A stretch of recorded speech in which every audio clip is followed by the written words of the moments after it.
Yo, I'm gonna just make this quick video because DoorDash is dead right now. Like, dude, DoorDash is almost becoming undoable because it's so freaking hot. I usually would just do it at lunchtime and then go like all the way through dinner, but it is just too hot. And then in the morning, it's like dead. Nobody's using it. A lot of places I usually go, they don't even open till like 10 or 11 anyway. So I'm like, I'm gonna just do this video because I'm still on retention, baby. I did not relapse. Even though I had a wet dream, I did not relapse. Just, some Jezebel took a little bit of pre-com, whatever. I'm not worried about that. And here's why. So Sunday night, I had the wet dream, and that next morning I was making that video talking about like I don't consider that a relapse at all because it's not. I didn't choose to do it. So then some people could still think, oh, you still lose benefits though.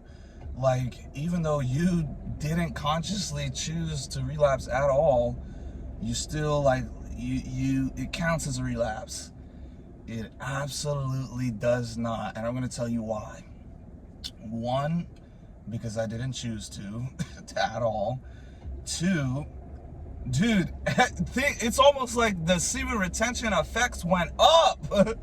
Like, it was almost like God was like, good try, Satan, but I'm gonna enhance his effects. Cause dude, literally at the gym, this is the first time this has ever happened in my life. You can't make this up, dude.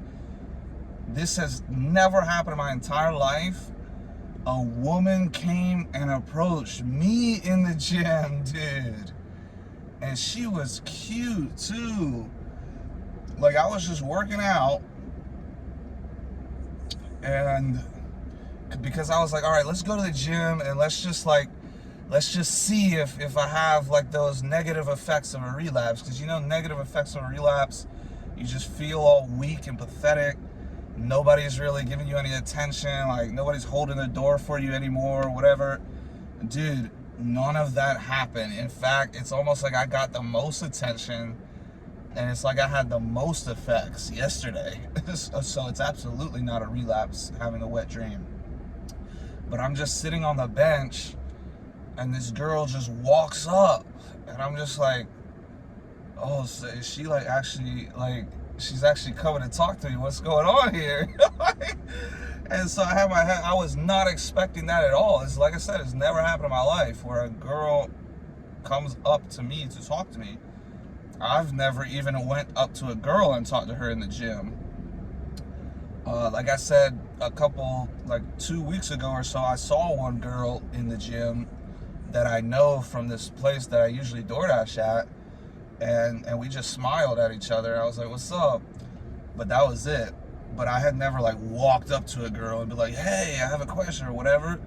But I'm sitting there benching, I'm in between sets, got the headphones in, and she just walks over right to me. I'm just like, oh, she's definitely trying to talk to me. So I took my headphones out, and she's like, hey, can you help me over here? I just need to adjust this thing. I'm too short to do it. And I was like, oh yeah, sure, no problem. And dude, I didn't even know what I was doing, dude, because she was on the leg press. I don't train legs. I'm just trying to get back in the legs. But I don't do squats. I don't do deadlift. I feel like that'll break my back. I'm not opposed to doing it eventually, but it's that's one of those things where it's you gotta build the foundation up. It's same with bench press. If you never bench press and you try to throw 45-pound plates on there to try and look cool or look tough or whatever, and then you break your shoulder, that's just stupid. You have to start off with the bar and then 25, 35, 45, work your way up. The legs is the same way. So I'm not even familiar with the machine she's using. So she probably thinks I'm so oh, this guy is like a gym rat or whatever, because I was pumped up. Upper body, I'm looking pretty strong. But the lower body, it is weird because I have big calves. But it's my legs are so weak. My legs look strong, but they're just not, because I never really train them, but I'm starting to train them. So she asked me, she's like, I need to take this and put it down a notch or something. I didn't even know how to do that. And I was just like, I think she wanted me to like get on the machine and like push it up with my legs and then bring it down to the next level. But I literally just got behind it and I pulled it. I was like, maybe that made me look more strong. Because she's like, oh my goodness, he's just pulling the leg press machine up. And I probably could have like sprayed my back or something doing that, trying to help this girl. Like, well, this is crap, dude. Stupid thing. But I'm glad that didn't happen. But I was eventually, like, she got in as I was helping her, and I just adjusted it. And then I was like, all right, yeah, it's all good. And she's like, thank you. And I was like, what did I say? Oh yeah, I was just like, yeah, no problem. And then I just walked away. I guess she was, dude, most guys, they'll try to rizz up a girl, dude. I'm just not that type of guy. I'm super introverted. But I don't know, maybe eventually, like soon, I'm gonna start tapping into my rizz. I'm just gonna start being more charismatic and like flirting with girls. But this girl, she was cute in the face, but she had a lot of tattoos. Like I almost thought it was my first girlfriend. Like I was like, is that my ex? Did she like lose weight and like? Cause she had the same tattoo on the arm, but then this girl had she had a tattoo on the back and stuff. And I'm just like, oh, I'm not big into tattoos, man. Cause I know how girls with tattoos are, bro. They want guys with tattoos also. It's like I got this tattoo, I have another tattoo on my rib cage, and that's it. So this girl, I can't date a girl with more tattoos than me. I just can't. That just seems too manly. And I already know it's like, if you have I don't know what it is, but if you have a girl with tattoos, she just loves a guy with tattoos. Like, all it takes is one dude with some sleeves, and that girl just be like, oh, I love your tattoos. Or like addicted to tattoos or something. But with this girl, she was definitely cute in the face, but it was like, it's like, I'm not gonna call her like a dyke, but it was almost like she was a dyke. Like, it was like, I couldn't tell, it was like she almost seemed like a lesbian. Not a lesbian, but it was like she was too good looking to be like a tomboy, but it was like she was beautiful and feminine in the face, nice hair and everything. But it was like she was dressed like a dude. Like, it was like she had baggy shorts on.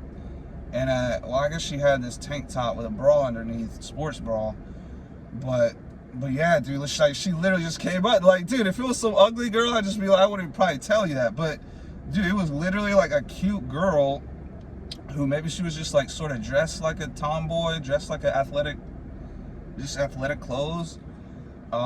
Which maybe that's a good thing. If some of those girls go in there with booty shorts, like, dude, it's crazy to me. I see some girls in the gym where they're literally like in a two-piece bikini, basically. They're in booty shorts where it's like skin tight, and they're wearing thongs. You can almost like see all details of their butt. It's just like, how are you wearing that comfortably in public? And then they'll just wear a sports bra. And I'm almost thinking, like, how is this even allowed in the gym? That would be like me, like, being shirtless. Guys can't be shirtless in the gym, but girls could be shirtless with just a bra. That's really weird to me. But she was bad, dude. And, like, I went back to lifting on the bench press, and then there's the incline bench, and that's right next to her. So I was just like, dude, when a girl talks to me, bro, I was just like, dude, I'm just like, oh, it inclines me to talk to her more. So I went back over, but I was just sort of like asking her, like, oh, do you mind, you care if I use this one, right? Because it was pretty close. I was like, you care if I use this one? She's like, oh, no, you're good. I was like, all right, cool. And that was it. But I easily could have just been like, well, what's your name? And shook her hand, like, introduced myself, and be like, okay, cool. Like, are you from, like, start a conversation, like, try to introduce her, get to know her a little bit, and then just be like, all right, we'll have a good workout. Or I could just ask for the numbers, be like, oh, well, let me take your number down. We should work out sometime or hang out or whatever. But I was just, dude, I was so thrown off that I was almost stuttering. I was just like, I was not expecting to talk to no girl. I was zoned in. I had my pre-workout, my headphones, I was zoned in. But she came up to me, that's never happened. And then within that workout, it was one of the best workouts ever. But it's also because I just got this. This pre-workout, dude, man, dude, that's all I need. The pump, because there's different types of pre-workouts. Some are like, they have caffeine, others have this other crap. I don't know what's in this, but it's just like a pump. Like, it's like, it makes you have a pump. And always, all throughout my workout journey, I've always had the best workouts when I take these pre-workouts that give you a pump, because it literally makes you look bigger and more vascular, and it just makes you stronger. Like, literally, I'm just like, so I had an amazing workout. I did not feel like I relapsed at all, because I didn't. And then, dude, there was a couple other examples I can't even remember off the top of my head where, you know, it was like people holding the door for me. That didn't go away at all. So that's how I know it wasn't a relapse. In the past, when I relapsed, dude, it literally, you could tell the difference. Like, people would almost shut the door behind them just so they wouldn't hold the door for you.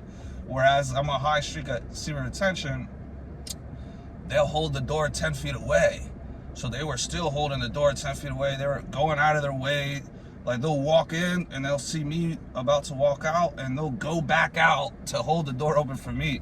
A bunch of that happened yesterday. And then I saw this dude randomly. He's like, "Hey, dude, I know you."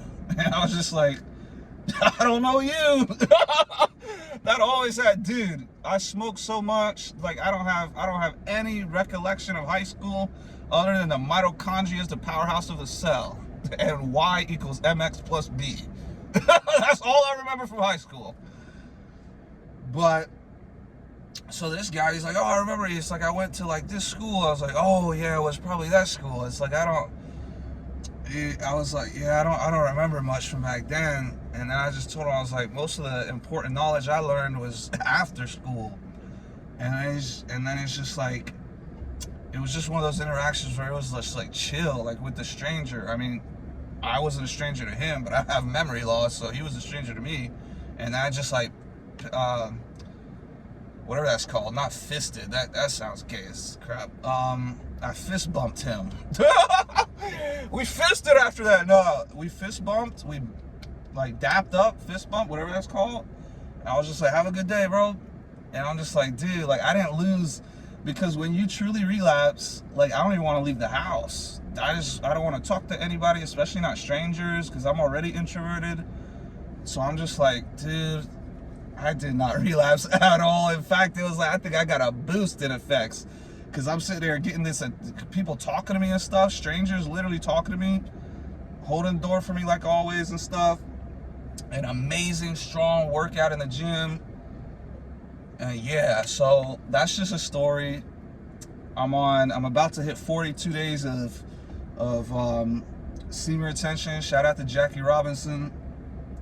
I think. I don't really watch baseball, but I'm pretty sure Jackie Robinson was the first black man ever to play baseball. He wore number 42. You see how articulate I am? So I didn't lose a step, man. I didn't lose a step. My memory's coming back. I'm really trying to sober up. I'm gonna make a separate video on that, of why I keep relapsing on weed. It's one of the hardest things ever for me to overcome, but I'm gonna do a separate video on that. But yeah, a girl literally approached me in the gym for the first time ever, and it was not no ugly girl. It was a cute looking girl. I'm not a huge fan of tattoos, and I was just not in the mood. Like, I have to be in the mood to talk to, like, that one girl at that restaurant I go to. I'm thinking about just asking her out.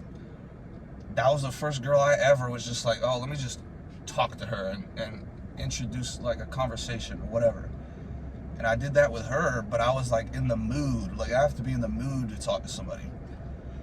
And I was just like zoned in on my workout, but then she approached me. I was like, oh snap. So I feel like if I was more in a move, I would have tried to like rizz her up, or more try to flirt with her a little bit and try to like exchange contact information or something. but I'm just really not focused on that right now. I've had a big dip in crypto, so I literally had to save this trade. I had to add more to like save it so the liquidation price goes down further, and it worked because now the market's back up. So I was really having to focus on that, and my mind was just elsewhere. But yeah, stay on retention, keep retaining, stay close to God. I'm repping today. I'm repping at Waikiki Beach Gather. Look at that cross, bro. People gonna know, bro. People gonna know that I believe in Jesus. I am not ashamed at all of my faith, because I know Jesus Christ is King. And that's the other thing. It's like, if a girl, and that's the thing, well, never mind, but if a girl's like, if I sense that she's not like a Christian type of girl, like that's another reason. It's like, I don't even really want to waste my time with her, because I've dated dozens of non-Christian girls, and guess what? I'm single to this day because of it. All those girls, oh, she looks good. Dating a girl just because she looks good is one of the dumbest things a man can do. And so many men fall for that because they're just desperate. They're not on retention. They're not focused on God. They don't even have any morals or standards. So they're just like, oh, a good-looking girl. She has 300 men she's been with. She does OnlyFans. Ah, she looks good, though. I mean, come on, bro. Get your act together, man. Focus on God, and He will send a wife your way. I might ask this girl, this Christian girl out, dude. I might just do it, man. I'm telling you. Because with me, it's like, I go all in. If I'm dating a girl, like, my feelings, my attachment, my love, I have genuine, real love and romance. I'm not about these stupid games. So I will get attached to a girl within a week. Like, I'll hang out with her and I'll just be attached the next week and just be like, all right. And I'll start thinking like, all right, could I really marry this girl? Like, I'll start thinking of marriage within the first week. That's how much of a romantic lover type I am. So that's why I'm like, I sort of like this peace, being alone and solitude and just being able to focus. So that's why I'm a little hesitant to ask this girl out, because it's like, if I ask her out and she is the one, like she is my future wife, then that's it for my alone time, my solitude or whatever. Because there's a huge difference between, oh, I'm dating somebody and I'm attached and I have feelings, but I'm getting my alone time. Because even though you're getting alone time, you still have feelings and attachments for her. So it's always running through your head. Whereas if you are alone and you're grinding, you're doing your own thing, in addition to not having any feelings and attachment, it's just the focus hits different. So I just don't really know if I want that distraction or those emotions or whatever as of now yet, until I get the finances established or whatever. But then again, maybe a girl like that, like a good girl by my side, is exactly what I need. A good girl, that's the key. A bad girl where it's causing you anxiety and you're like, oh, you have to think like, oh, how do I like try and smash this girl, or should I make the move, or I'm not trying to think about any of that. But I don't think that happens with a girl who's celibate, who's waiting for marriage anyway. If a girl's celibate waiting for marriage, I think she'll just improve my life instead of distract me or whatever. So yeah, retention, 41 days, coming up on 42. I did not relapse at all. That little wet dream didn't do nothing. Nice try, Satan. Didn't work. Jesus Christ is King. Stay on retention and be a king. Let's go, baby.